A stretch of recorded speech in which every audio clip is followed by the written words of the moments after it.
देश का 2024-25 का बजट वित्त मंत्री ने पेश किया और चुनावी वर्ष देखते हुए हरियाणा को निराशा हाथ लगी।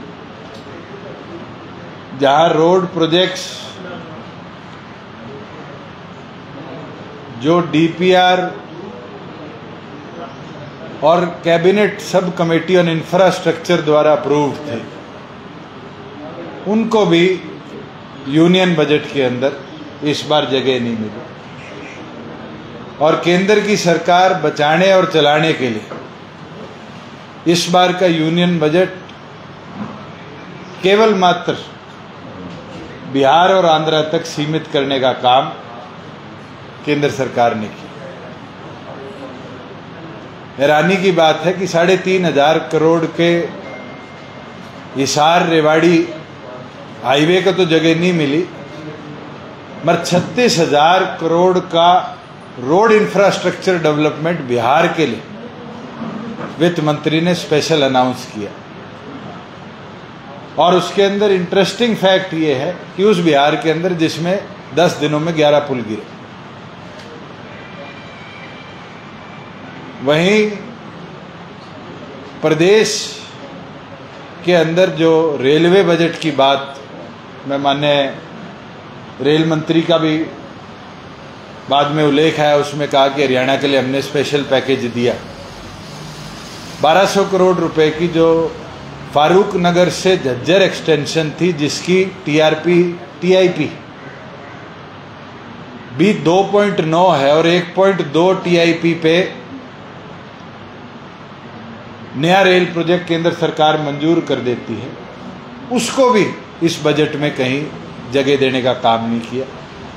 वहीं जो हमने प्रपोजल 2 बार सर्वे के बाद फाइनल करवाया था, जिसमें कैथल और बहादुरगढ़ रेल लाइन जो 9 किलोमीटर और 6 किलोमीटर की थी, उसको एलिवेटेड करके स्टेशंस को रीलोकेट करने का था, जिसमें रेलवे को मुनाफा होता, उसको भी केंद्र सरकार ने इस बार बजट में कहीं जगह देने का काम नहीं किया।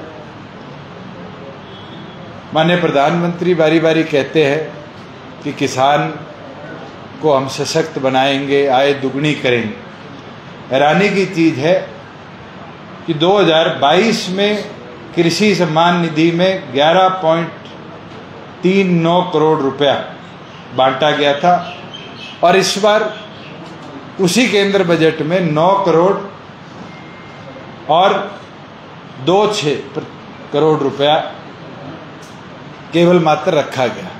ये साफ दिखता है कि किसान निधि के अंदर जो 6,000 रुपये पर मंथ पर ईयर हर किसान को देते हैं, उसमें किसानों के अंदर भी इनने नंबर्स में कटौती करने का काम किया है। वहीं ये लाभार्थियों है, करोड़ की नहीं है, लाभार्थी है। पहले 11 करोड़ और 39 लाख लाभार्थी थे और अब 9 करोड़ और 26 लाख लाभार्थी। वहीं जो खाद्य सब्सिडी थी, पिछले वर्ष 2 करोड़ 12 लाख 2 लाख करोड़ पिछले वर्ष थी और उससे 12 लाख करोड़ इस बार कम करी। इसका मतलब फर्टिलाइजर और जो अलाइड एग्रीकल्चर सपोर्ट केंद्र देती है, उसमें भी कटौती करी गई। उसके साथ साथ पिछले दिनों देश के गृह मंत्री नारनौल में आए और हरियाणा सरकार द्वारा एक सम्मान समारोह बैकवर्ड क्लासेस के लिए आयोजित किया। 2 चीज बड़ी हैरानी की थी कि एक अनाउंसमेंट तो वहां करी कि हमारी सरकार बैकवर्ड को 8% पंचायती राज में और अर्बन लोकल बॉडीज में आरक्षण देगी। मुझे लगता है सैनी साहब ब्रीफ करना भूल गए कि वो आज से 2.5 साल पहले हरियाणा सरकार ने पारित कर लागू पंचायती राज में कर दिया है और अर्बन लोकल बॉडीज में जो साइमल्टेनियस इलेक्शन होंगे उसमें लागू होने का प्रावधान हो चुका है। मगर एक बड़ी अनाउंसमेंट करी गई कि 5% BCA को जॉब्स के अंदर, शायद ग्रुप डी के अंदर आरक्षण दिया जाए। मैं हरियाणा सरकार से पूछना चाहता हूं कि वो 5% आरक्षण का प्रावधान क्या मुख्यमंत्री अलग से करेंगे या जो एग्जिस्टिंग बैकवर्ड क्लासेस का आरक्षण है उसमें से काट कर करेंगे? क्योंकि आज भी हरियाणा जो 49.9% से ज़्यादा संवैधानिक तौर पर हम आरक्षण नहीं कर सकते, उस आंकड़े को छू चुका है। तो 5% का नया प्रावधान करना BCA के लिए ये साफ दिखाता है कि किसी ना किसी के आरक्षण में या तो कटौती होगी या फिर क्या केंद्र सरकार से कॉन्स्टिट्यूशनल अमेंडमेंट अंडर शायद रूल 9 के तहत जो तमिलनाडु को मिला हुआ है 50% से ज़्यादा का, क्या केंद्र सरकार से प्रदेश सरकार वह अनुमति लेने का काम करेगी। वहीं एक दोगली नीति भारतीय जनता पार्टी की बैकवर्ड क्लासेस के साथ जो दिखी कि एक और पर तो बैकवर्ड क्लासेस के आरक्षण की इतनी बड़ी अनाउंसमेंट हरियाणा में कर गए और उसके मात्र 16 घंटे बाद भजनलाल शर्मा सरकार ने प्रमोशन में बैकवर्ड क्लासेस को जो आरक्षण मिलता था उसको बंद करने का काम किया। हरियाणा में देने की बात करी, राजस्थान के अंदर उसको छीनने का काम किया। ये चीज साफ है कि भारतीय जनता पार्टी आज के दिन बैकवर्ड क्लासेस के अंदर भी बंटवारा कर उसमें भी विभाजन करने का काम कर रही है। और उस सम्मान समारोह के बाद आप जैसे एक साथी ने मेरे को डाटा दी कि नायब सैनी जी जब से मुख्यमंत्री बने हैं और 6 जून को जब कोड ऑफ कंडक्ट को इलेक्शन कमीशन ने विड्रॉ किया, उसके बाद सम्मान समारोह में जुटे पड़े। मुझे हैरानी है कि रादर कि वो कोई फैसले ले और अपना सम्मान कराए, उन फैसलों पे सिर्फ अपना सम्मान लेने का काम कर रहे हैं जो फैसले शायद हमने 2-3 साल पहले करे, जिसके अंदर पहले श्रमिक जागरूकता सम्मान समारोह किया 19 जून को जींद के, और उसके अंदर जो पॉलिसीज लेबर वेलफेयर बोर्ड में 2020 और 21 में हमने लागू करी थी, जिसमें पेंशन 500 रुपये ज़्यादा थी, स्कूटी देने की बात थी, श्रमिकों को UPSC की तैयारी देने की बात थी, वही योजनाएं दोबारा गिनवाने का काम किया। उसके बाद 20 जून को हिसार एयरपोर्ट पे नारियल फोड़ के आए, जिस टर्मिनल का शायद मनोहर लाल जी 2 बार नारियल फोड़े। उसके बाद भिवानी के अंदर जो कोड ऑफ कंडक्ट से पहले मुआवजा DBT के माध्यम से भेजा हुआ था, 133 करोड़ का मुआवजे के नाम पर दोबारा सम्मान समारोह किया। वहीं BPL कार्ड होल्डर 20 लाख को BPL कार्ड होल्डर सम्मान समारोह किया 22 जून को।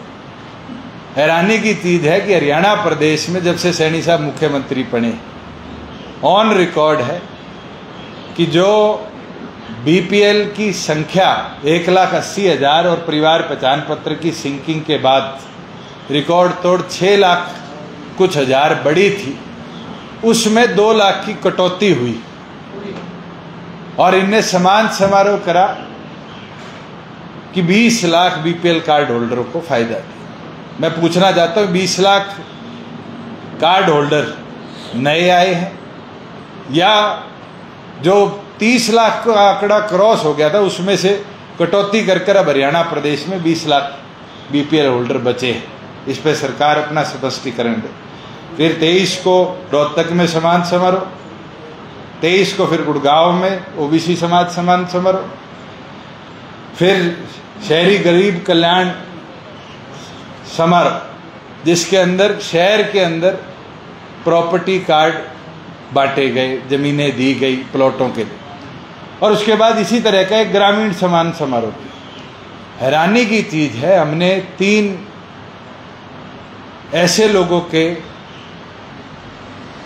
डाटा निकलवाए जिन लोगों को प्लॉट की रजिस्ट्रियों की फोटो खिंचवाई गई। पानीपत में शायद एक हुई, उसके अंदर कहीं भी डिमार्केशन जमीन की नहीं। और कहीं ना कहीं ये वही प्रथा है जो भूपेंद्र सिंह हुड्डा ने एज मुख्यमंत्री हरियाणा प्रदेश में करी थी कि गरीबों को कह दिया फ्री प्लॉट दिए जाएंगे। प्लॉट्स के लिए जमीन कहाँ है, उस कौन सी दिशा में है, पड़ोस में क्या बोलता है, उसकी डिमार्केशन उनमें नहीं थी। और आज तक हरियाणा प्रदेश के आधे जो हमारे बीपीएल प्लॉट होल्डर थे उनको जमीन का पोजेशन नहीं मिल पाया, और जिनको मिला है उनको गांव से किसी को 1.5 किलोमीटर 2 किलोमीटर दूर जाकर बसासत के लिए जमीन दी गई।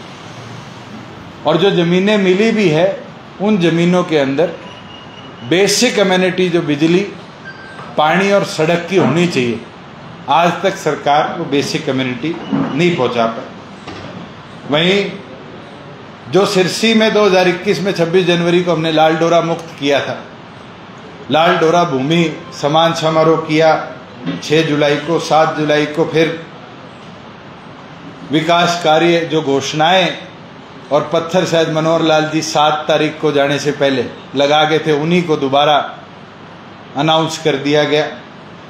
उसके बाद जिला परिषद के मेंबरों का सम्मान समारोह, सरपंचों का सम्मान समारोह, और तो और जो बच्चे सालों साल मेहनत करके यूपीएससी क्लियर करते हैं, जिसमें शायद सैनी साहब का कोई 1% भी सपोर्ट नहीं है, उनका सम्मान समारोह किया। फिर एचपीएससी वालों का सम्मान समारोह किया।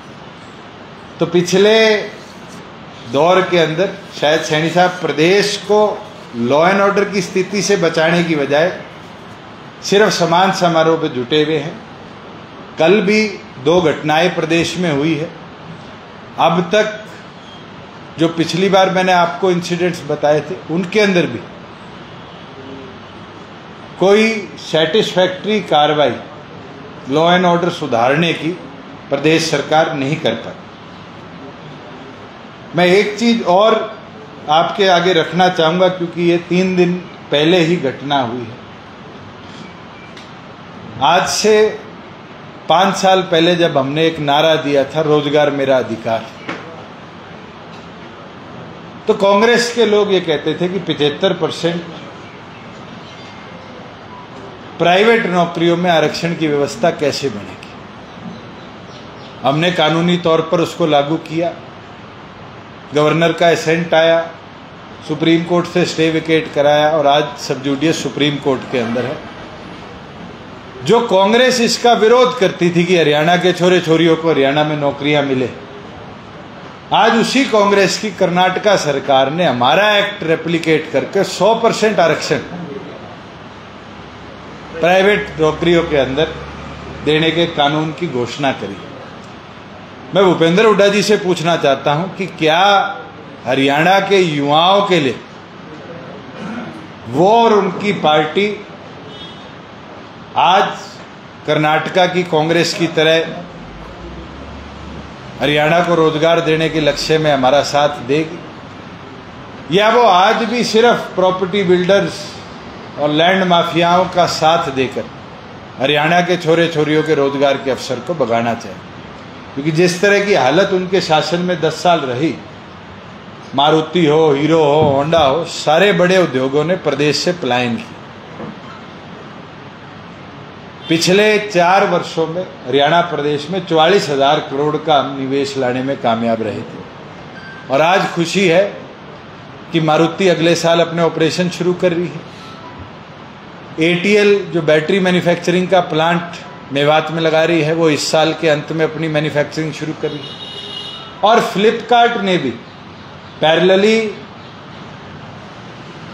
जो उनका वेयरहाउस मानेसर के पास बन रहा है, उससे पहले रेंटल बेसिस पे फ्लिपकार्ट का सोनीपत के अंदर फूड प्रोसेसिंग का एक प्लांट लगाकर ई कॉमर्स में कम से कम 1200 युवाओं को रोजगार दिया। क्या कांग्रेस की नीति हरियाणा में रोजगार पैदा करने की है, या आने वाले भविष्य में इसी तरह के लैंड माफिया के हाथ प्रॉपर्टी बिल्डिंग को आगे ले जाने की? और एक चीज जो इस बार के यूनियन बजट में घोषित किया है, शायद आप सब भी अवेयर है, कि इस बार कैपिटल गेन टैक्स को 6% करा, मगर उसके साथ साथ एक नई प्रथा देश में शुरू कर दी जो केवल मात्र बड़े बिल्डर्स को मुनाफा देने के लिए घोषित है। पहले अगर कोई गरीब आदमी 10 लाख रुपए का फ्लैट लेता था और 15 साल बाद उसको ओवर टाइम वैल्यूएशन के हिसाब से बेचता था तो उसको टैक्स नहीं लगता।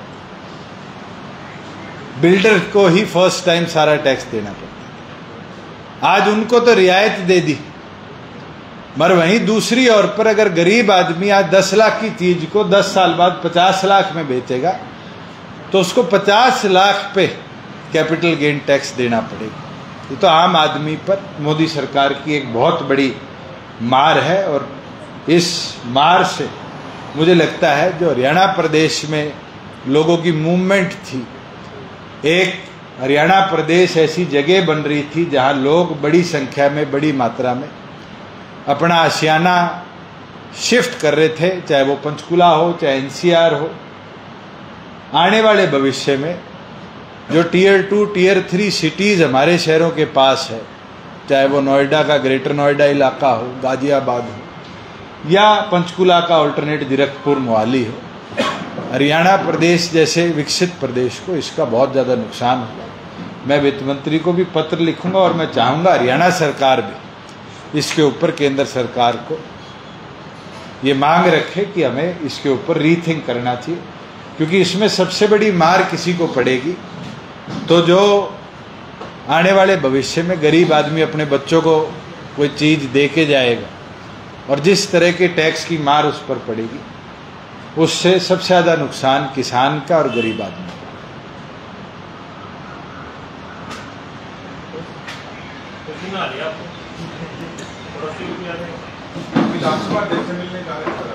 आज समय मैंने मांगा है अध्यक्ष महोदय से और प्रेस कॉन्फ्रेंस के बाद मैं मिल के आऊँ, क्योंकि उनने जो पिटीशन रणधीर सिंह जी ने लगाई थी 2 विधायकों के विरुद्ध उसको एक्सेप्ट तो कर दिया, मगर कंवरपाल जी के टाइम पर 1 हफ्ते के नोटिस के अंदर सुनवाई हुई।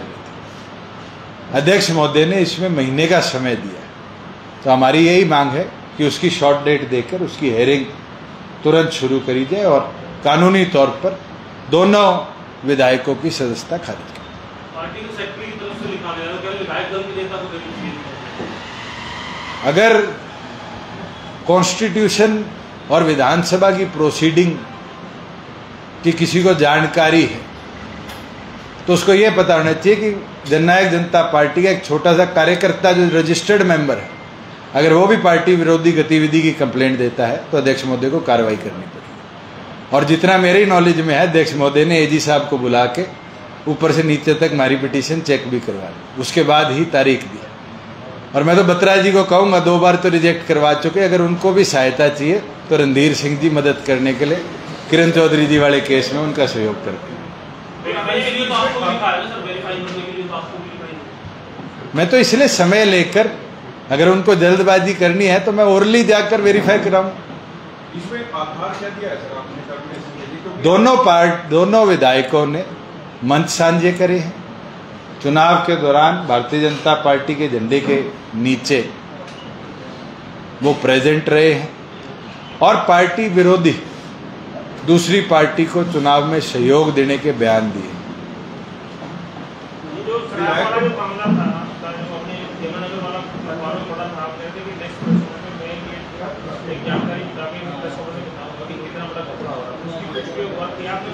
आज तक जिस डिस्टिलरी से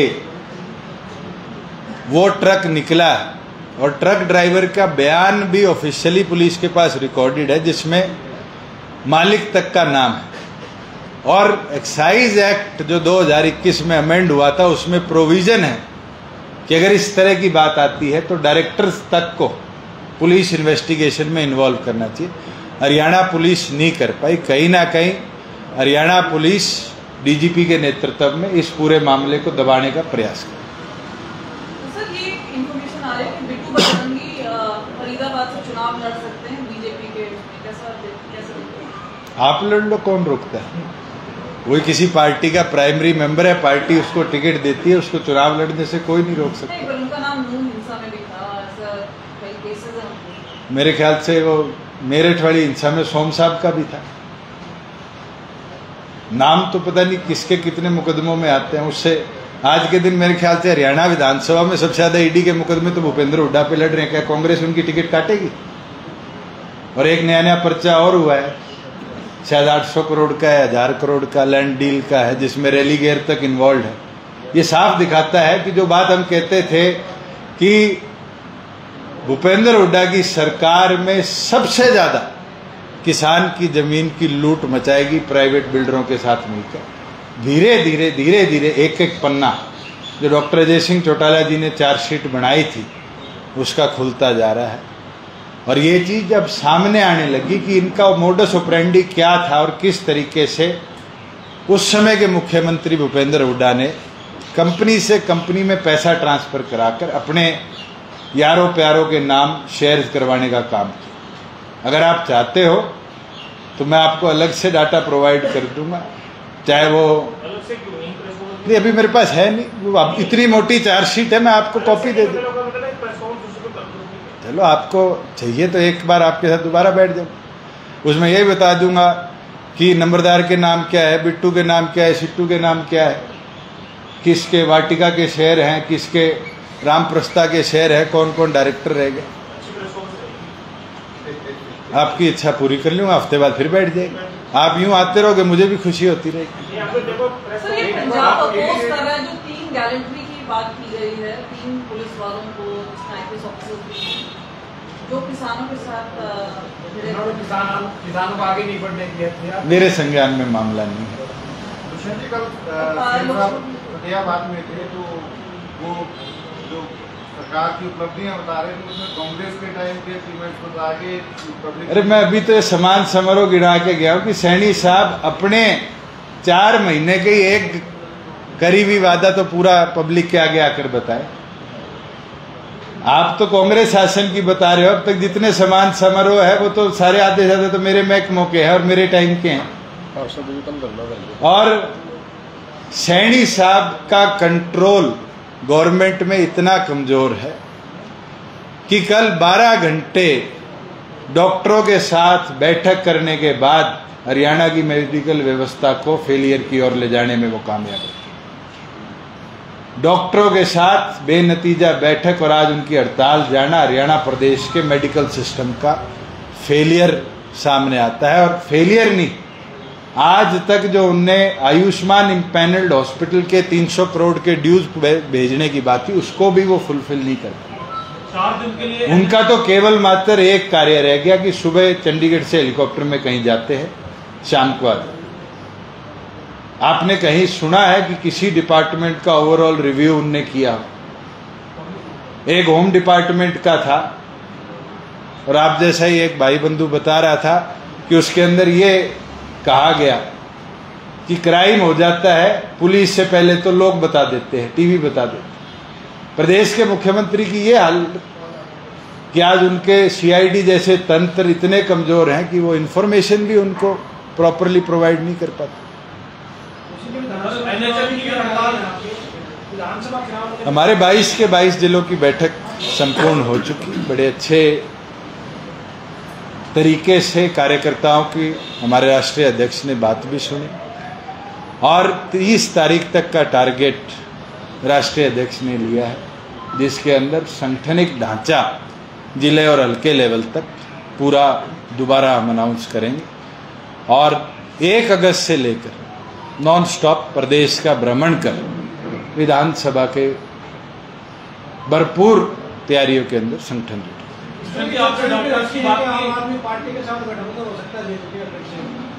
किसके साथ होगा, कब होगा, पिछली बार नहीं थे इसलिए मैं दोबारा रिइटरेट कर देता हूं, ये समय की बात है। आज के दिन हमारी परिस्थिति के अंदर संगठनिक ढांचा खड़ा करना प्राथमिकता है और संगठनिक ढांचे के साथ साथ आगे मैदान में विधानसभा की तैयारियों में जुटना है और तैयारियों में जुटकर फिर एग्रेसिवली पार्टी कैंपेन करना। अभी तक किसी भी पार्टी से किसी भी लेवल पर किसी भी पदाधिकारी की या व्यक्ति की संगठनिक कोई चर्चा नहीं। एक गठबंधन रहने तो हो चुका ऑलरेडी एनएलओ का और बीएसपी का, तो उसको किस रूप में देख रहे हैं आप? क्योंकि आपके गठबंधन मैं तो आम जनता से ये रिव्यू आ रहा है कि बीजेपी ने कराया है। अब कितनी सच्चाई है ये तो आप लोग जानते हो, और पहली बार नहीं हुआ, बराड़ साहब तो जानते हैं, शायद चौथी बार हो गया, तीसरी बार, और पिछली बार तो लोकसभा और विधानसभा के बीच में 2 बार हो गया था, एक बार उनके साथ एक बार हमारे साथ। कितना चले गए तो समय की बात है।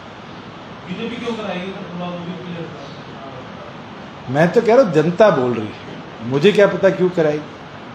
आपने डॉक्टर्स की बात की सर, एनएचएम की भी जो कर्मचारी है वो भी आज से 4 दिन की हड़ताल पर है। ये सारी मेडिकल व्यवस्था का फेलियर है कि मुख्यमंत्री हेल्थ डिपार्टमेंट पे ना तो डॉक्टर कमल गुप्ता जी और ना मुख्यमंत्री कंट्रोल ले पाए। मैं तो पीछे भी कह के हटा हूं, इससे तो विज साहब ठीक थे, हेल्थ और होम में सुधार तो था, कंट्रोल तो था। आज तो दोनों आउट ऑफ कंट्रोल हो चुके।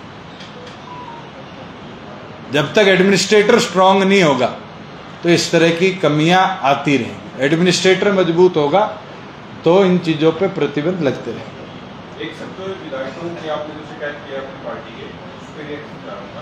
रामनिवास सुरजाखेड़ा से बात कर रहे थे, वो कह रहे थे कि दुष्यंत चौटाला दबाव की राजनीति कर रहे हैं, हम किसी के बंदे गुलाम नहीं है। जब गठबंधन में थे, जब हम पार्टी का प्रचार करते थे, जो सरकार ने काम किया उसका प्रचार करते थे, अब भी हम वही कर रहे हैं। ना तो कोई बंधुआ मजदूर राजनीति में आ सकता। अगर किसी को 50,000 रुपये महीने की जो तनख्वाह है उसकी इतनी लालसा है कि उसके लिए इस्तीफा नहीं दे सकता और दूसरी पार्टी में नहीं जा सकता, वो उसका जवाब है। हमने संवैधानिक तौर पर एंटी पार्टी एक्टिविटी करने के विरुद्ध में एक पिटीशन फाइल करी है और उसके ऊपर हम कार्रवाई करेंगे। 5 गारंटियां दी है हमारी पार्टी ने, उसको कैसे? अभी तो बातें, पंजाब के अंदर भी बहुत बड़ी बड़ी बातें करेगी, स्कूल का दिल्ली की तरह सुधार होगा, हेल्थ व्यवस्था सुधारी जाएगी। केवल मात्र महिलाओं को 1000 रुपये मोहाली के सराउंडिंग के एरियाज को छोड़ के या 2-4 बड़े शहरों को छोड़कर पंजाब की व्यवस्था नहीं सुधरी। और दिल्ली में भी जो पहले डेवलप्ड एरियाज थे उसका सुधारीकरण हुआ, कोई नया इंफ्रास्ट्रक्चर नहीं बना। और दिल्ली में तो आपने पहले देखा था, थोड़ी सी बारिश आई किस तरह की हालत बनी, जब आतिशी जी भूख हड़ताल पर बैठी थी। जनता कितना उनको एक्सेप्ट करेगी, कितना उनको लेके चलेगी, ये तो समय की बात है। और पॉलिटिकल पार्टी तो वादा करेगी। भूपेंद्र हुड्डा कहते हैं कि बुढ़ापा पेंशन 6,000 कर देंगे। उनसे कोई आप में से पूछ लेना जब अगली बार चंडीगढ़ हो कि 10 साल मुख्यमंत्री आप प्रदेश के रहे, आपने कितनी बढ़ाई, और आज क्या ऐसा हो गया कि आपको बुढ़ापा पेंशन याद आ गई। जो गैस सिलेंडर की बात करती है कांग्रेस 500 में, 10 साल हरियाणा प्रदेश में रहे, 10 साल में कितने गैस सिलेंडर पर स्टेट सब्सिडी का प्रोविजन किया। केवल मात्र किसी तरह सरकार में आ जाए, इस तरह के लोभ लुभाने वादे कांग्रेस आज प्रदेश भर में करती आ रही है, और यही काम और पॉलिटिकल पार्टियों की करती है। देखिए, पिछली बार आप चुनाव में किंग मेकर की भूमिका में थे, इस बार कितनी सीटें जीतने का लक्ष्य और आप कहां से चुनाव लड़ेंगे? अनुराग जी, मैं तो जहां से विधायक हूं वहीं से लड़ूंगा। किसी के मन में संशय हो तो उसका दूर कर दो। और दूसरी चीज, पिछली बार हम कहते थे मारी चाबी ताले के लग के ताला खोलेगी, इस बार ताला भी मारा होगा, चाबी भी मारी होगी। अभी तो 80-90 दिन का समय है, और 80-90 दिन में पिछली बार जो मेहनत करी थी उससे ज्यादा मेहनत करके प्रदेश की व्यवस्था की लड़ाई में। प्रदेश सरकार ने गाँव के बाद अब शहरों की भी छुट्टियां बढ़ा दी है, शहर की सरकार की, कैसे देखते हैं? मैं तो पीछे भी कह के गया था कि यूटर्न सरकार है। सैनी साहब निरंतर यूटर्न पे यूटर्न ले रहे। आप मेरी तरफ से ही पूछ लेना कि मैंने सवाल किया कि क्या ये यूटर्न मनोहर लाल सरकार का या मनोहर लाल जी का फेलियर था कि सैनी साहब को बदलना पड़ रहा है, या सैनी साहब अब ये मानते हैं कि चुनाव के अंदर हमें यूटर्न लेने में फायदा होगा और आने वाले भविष्य में जो कदम उठाएंगे वो इसी तरीके से मनोहर लाल जी के फेलियर को दिखाते रहे। बीजेपी में पहले तो आम आदमी पार्टी का प्रचार, आम आदमी और भी पार्टी मैंने अभी क्लियर किया है, हमारा किसी से किसी इस तरह की चर्चा के लिए कोई संपर्क नहीं।